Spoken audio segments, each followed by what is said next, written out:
ভাবুন, ঘড়ির কাঁটা ধীরে ধীরে এগিয়ে যাচ্ছে রাত 12টার দিকে। বাইরে তখনও ব্রিটিশ শাসনের ছায়া, চারিদিকে উদ্বেগ, দাঙ্গা, দেশভাগের যন্ত্রণা। কিন্তু দিল্লির একটি ঐতিহাসিক ভবনের ভেতরেই তখন অপেক্ষা করছে এক সম্পূর্ণ নতুন ইতিহাস। তারিখ 14ই আগস্ট 1947। রাত বাড়তে বাড়তে তখন 15ই আগস্টের প্রথম প্রহর আসছে। তখন ভারতের গণপরিষদের বিশেষ অধিবেশন বসেছে। কারণ কাগজে কলমে সেই মুহূর্তেই ব্রিটিশ শাসনের অবসান ঘটিয়ে স্বাধীন ভারতের যাত্রা শুরু হওয়ার কথা। কিন্তু প্রশ্ন হলো, রাত 12টা বাজার সঙ্গে সঙ্গে ঠিক কী ঘটেছিল?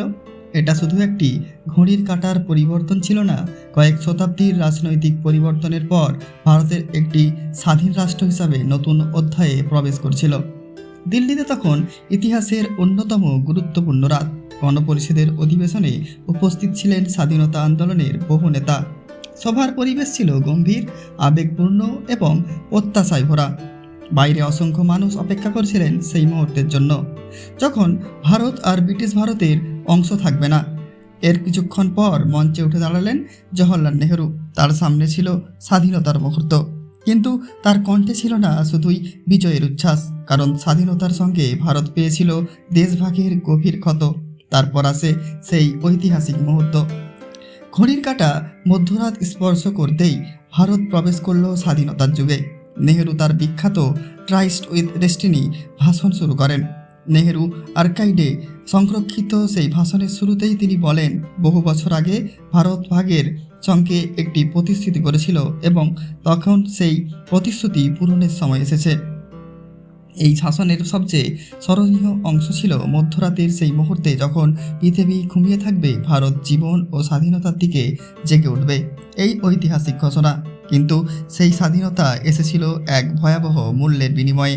1947 সালের আগস্টে ভারত স্বাধীন হলেও একই সঙ্গে ভারত ও পাকিস্তান নামে দুটি রাষ্ট্রের জন্ম হয়। পাঞ্জাব ও বাংলার বিভাজন লক্ষ লক্ষ মানুষের জীবনকে ওলটপালট করে দেয়। অসংখ্য মানুষ রাতারাতি উদ্বাস্তু হয়ে পড়েন। সাম্প্রদায়িক সহিংসতা তখনও থামেনি।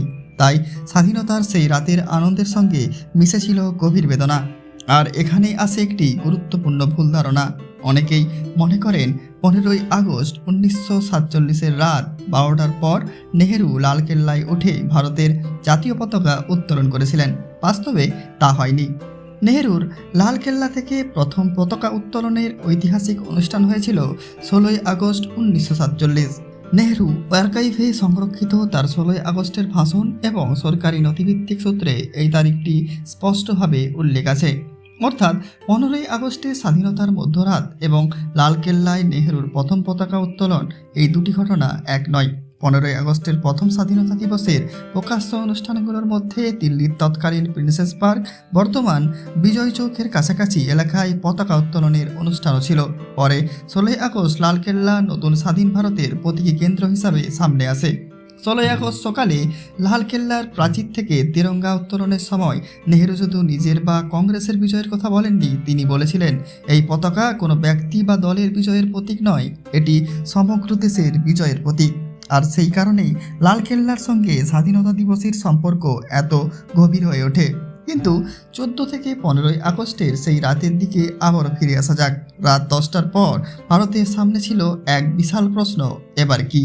ব্রিটিশ শাসন শেষ হয়েছে, কিন্তু দেশকে চালাতে হবে, প্রশাসন গড়ে তুলতে হবে, শরণার্থীদের আশ্রয় দিতে হবে, আইন শৃঙ্খলা ফিরিয়ে আনতে হবে, নতুন রাষ্ট্রের অর্থনীতি, সেনাবাহিনী, বিচার ব্যবস্থা এবং প্রশাসনিক কাঠামোকে নতুনভাবে পরিচালনা করতে হবে।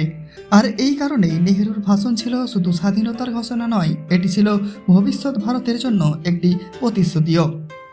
তিনি মনে করিয়ে দিয়েছিলেন যে স্বাধীনতার অর্থ কেবল ক্ষমতা অর্জন নয়, দেশের দরিদ্র মানুষ, নিপীড়িত মানুষ এবং সাধারণ মানুষের জীবন বদলানোই হবে স্বাধীনতার প্রকৃত উদ্দেশ্য।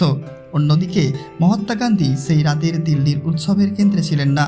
তিনি তখন কলকাতার সাম্প্রদায়িক শান্তি প্রতিষ্ঠার কাজে ব্যস্ত ছিলেন। ভারত যখন স্বাধীনতার আনন্দে উদযাপন করছিল, তখন গান্ধী মানুষের মধ্যে শান্তি ফিরিয়ে আনার চেষ্টা করছিলেন। এই যেন স্বাধীনতার রাতের দুই ভিন্ন ছবি। একদিকে দিল্লিতে আলো, শোভা, উল্লাস এবং নতুন রাষ্ট্রের জন্ম, অন্যদিকে দেশভাগের আগুনে পুড়ে যাওয়া মানুষের কান্না। এই দ্বৈত ব্যবস্থায় 1947 সালে স্বাধীনতাকে এত জটিল এবং ঐতিহাসিক করে তুলেছিল।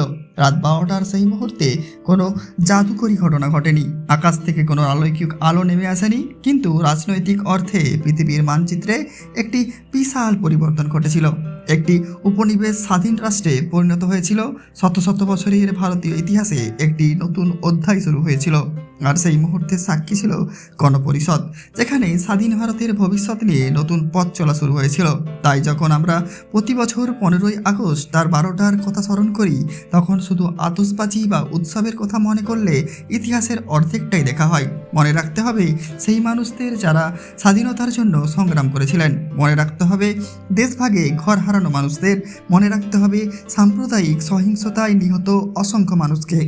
আর মনে রাখতে হবে সেই ঐতিহাসিক রাতকে যখন ঘড়ির কাঁটা মধ্যরাত পার করছিল আর ভারতে ব্রিটিশ শাসনের অধীন একটি দেশ থেকে স্বাধীন রাষ্ট্র হিসাবে নতুন যাত্রা শুরু করেছিল। 14ই আগস্টের রাত শেষ হয়ে 15ই আগস্টের সূচনা হয়েছিল শুধু একটি নতুন দিনের মাধ্যম নয়, এটি নতুন ভারতের জন্মের মাধ্যমে। এই সেই রাতের সবচেয়ে বড় ঘটনা ছিল কোনো একটি পতাকা উত্তোলন নয়, সবচেয়ে বড় ঘটনা ছিল ভারত নিজেকে নিজের ভবিষ্যতের হাতে তুলে নিয়েছিল। আর তাই 15ই আগস্টে রাতের 12টা ভারতীয় ইতিহাসে শুধু একটি সময় নয়, এটি একটি প্রতীক, একটি যুগের সমাপ্তি, একটি নতুন যুগের সূচনা এবং স্বাধীন ভারতের জন্ম মুহূর্ত। ভিডিওটি ভালো লাগলে লাইক করুন, কমেন্ট করুন, শেয়ার করুন এবং চ্যানেলটিকে সাবস্ক্রাইব করুন।